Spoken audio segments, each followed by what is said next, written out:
Hi, I'm Brendhan Lovegrove, and today I'm going fly fishing.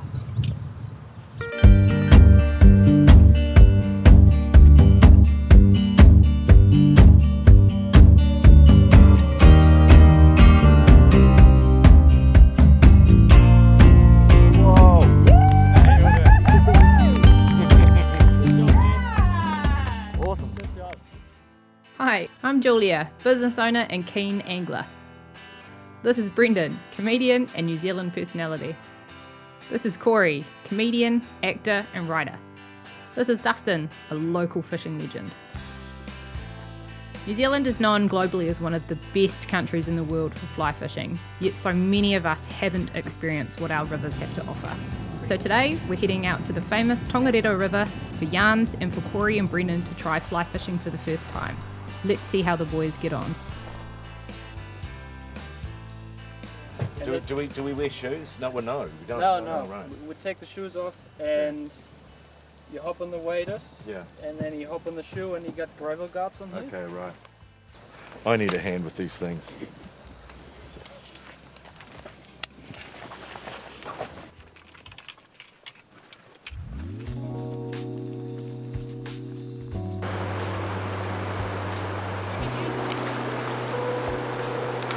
We aren't in Ponsonby Road anymore, Dorothy. I love it. It was so exciting. Step one, cross the river.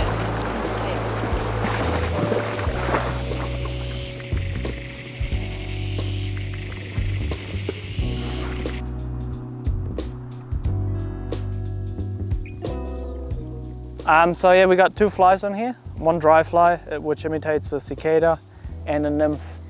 So you want to cast upstream to get your insect floating down with the natural flow of the current, imitating an insect. In that moment, the fly goes under and indicates the eat of the bite. Just want to lift the rod really quick. Yeah. Set the hook, lift the rod. Oh shit. Sorry. I think that was a fish. Yeah, I think so too. Shit, and now I've probably tangled it. I seem to have made quite a complicated little... No, that's all right. I guess I really wanted to take you and Brendhan out today because when I discovered fly fishing last year, it gave me, I guess, a great stress relief because although it's really challenging to learn at the start once you get up and running, and it might sound really cliche, but I think humans now aren't interacting as much with their natural environment and they don't realise how impactful in a positive way it can be on our personal selves, like just completely tuning out from the world. Yeah. All of a sudden you're just in the river with kereru and the sounds, and it's amazing, and then all of a sudden it can be all on when you catch a fish. And do you think that you developed your kind of sense of values of what you were into and what you weren't by how you were raised? We grew up in Chile like during a war, so we like didn't have much, and like we struggled for ages, but I always remember it being like an awesome childhood. So like I never cared that we didn't have much. But now that I think back on it, I'm like, whoa, like how do we get through those years? Or how did your parents create that environment for you where you weren't even the slightest bit aware that it was tough? Exactly. What would you say to Cori at age 17? Invest in Apple.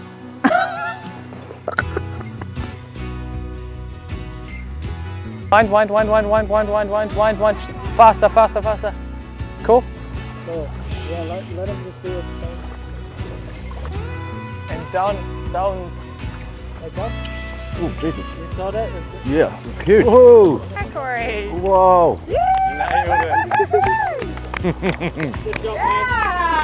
Yeah! Awesome. Good job. All right, that's Take lunch. a bit of that pressure off. That's Oh, actually a fish beautiful. you couldn't take. You can take it? Yeah. Oh, really? Yeah, it's like it's in good condition. It looks like it just came up from the lake a few days ago. Cool, man. Well done.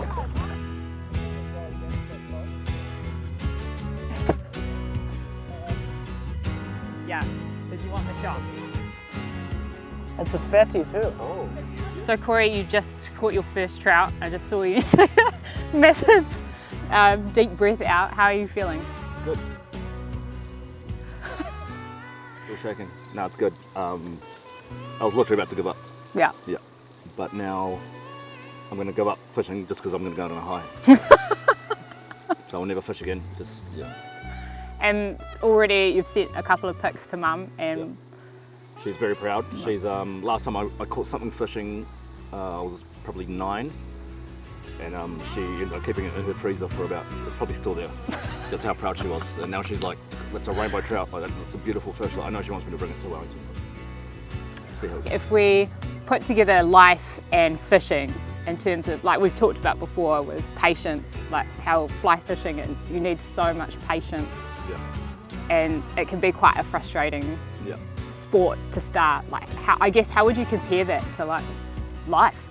Well, like this is a perfect example. Like we were here for like maybe 2 or 3 hours, and I was about to give up. I was like literally going to say, "Okay, I'm giving up in 5 minutes," and then that's literally when I caught it. So you've got to hang in there sometimes. You do have to hang in there. What advice would you have for up and coming comics that kind of see you as an inspiration? I'm like, whoa, get better inspiration.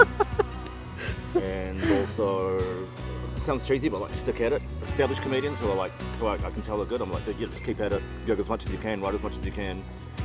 Hang out with other comedians, go watch more shows, stay in the scene kind of thing. Yeah.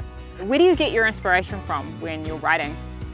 Just everyday things like, if anyone see my comedy, it's quite observational, and just everyday things, the news, like there's so many stupid things happening in the world right now. It's like, we're not short of material.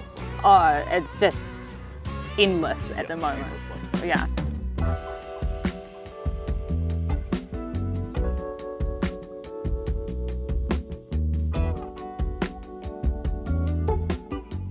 You would have to be one of the most well-known comics in New Zealand and long-standing comedians in New Zealand as well. What has driven you to be where you are today? I wouldn't have it any other way. I love being a stand-up, and what drives me is writing new material. And but not that I always do it. Sometimes I can be lazy, but I love it when I do. And the tours I've been going on recently, and the one I'm about to go on, is full of new material. So that's going to be really exciting.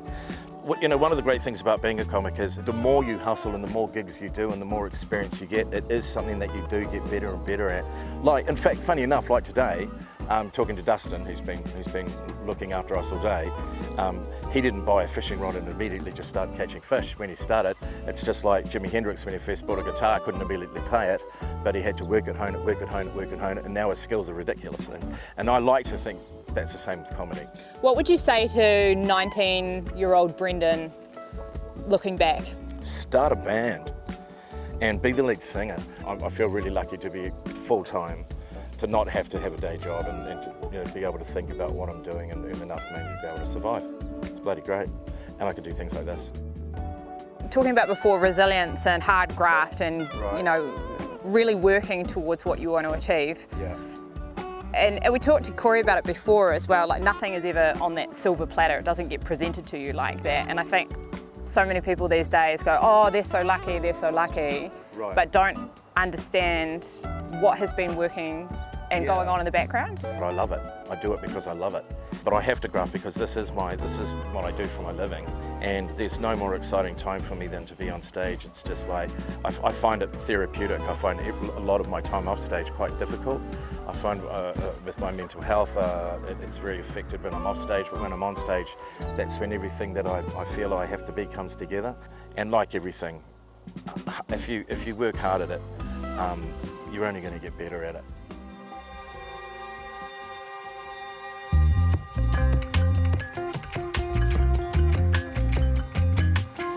I see a couple of dark smudges in there. A couple of fish in here, so I want you to have a go.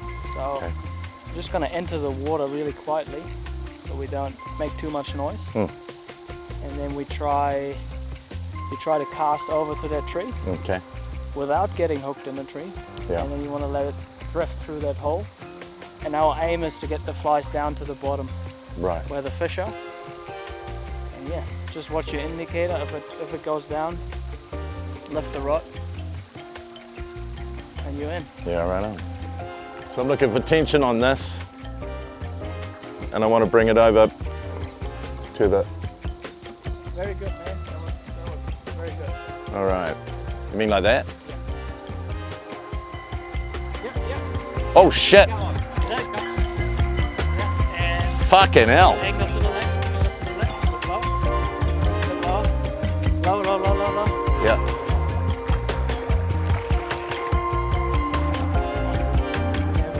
Yeah.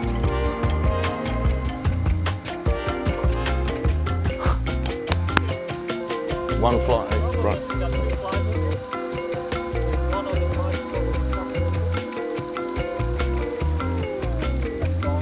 Yeah, right. Okay. Better luck next time, mate. How'd that feel, Brendhan? I want to swear.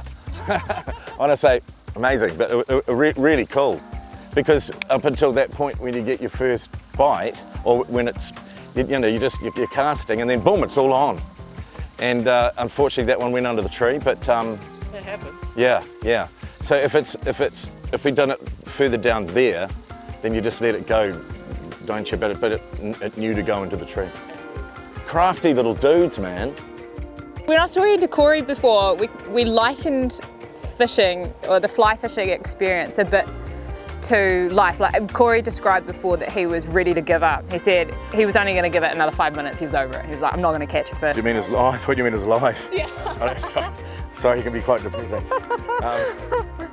And he was done. He was ready to throw the towel in. And then boom. It was just at that very moment. Yeah. And then he just thought, what would I have missed out on if I had given up now? But today, one of my fascinations with doing it was, I know at some stage that everybody does have to retire and there becomes a point where you can't do the thing that you have been doing. But I've always had this little dream that how cool it would be to be whoever you are and just have a little hut in the middle of the Southern Alps next to just a little river, and you could just fish all day and you had a fireplace and access to the internet, of course, but you wouldn't have that. After Brendhan's 3 close calls with almost catching a fish, it was time to try a different spot on the river. We moved higher up above the Turangi Bridge, a popular spot for many anglers. Just let him run. It's a huge ground shot. Let him run. Don't touch the reel. Don't touch the reel. Don't touch the reel.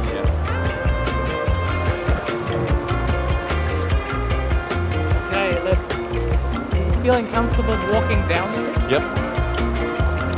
I got you here. We have to get him out of the current. It might be that we land him at the bridge or somewhere, but.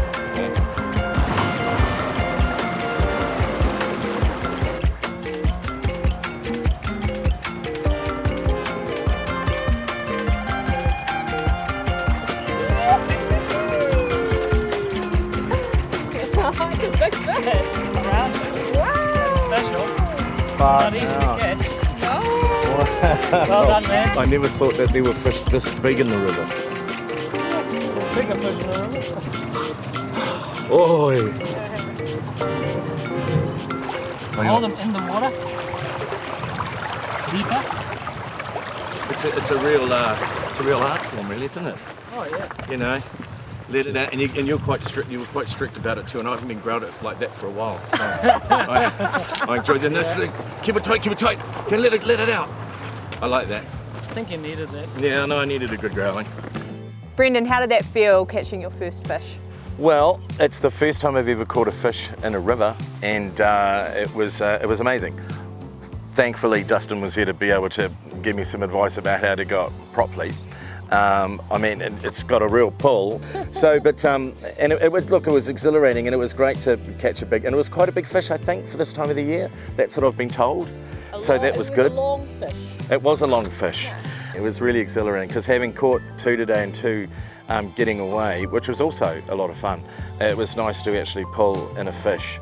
And you know, it's such a buzz. You're in a beautiful environment.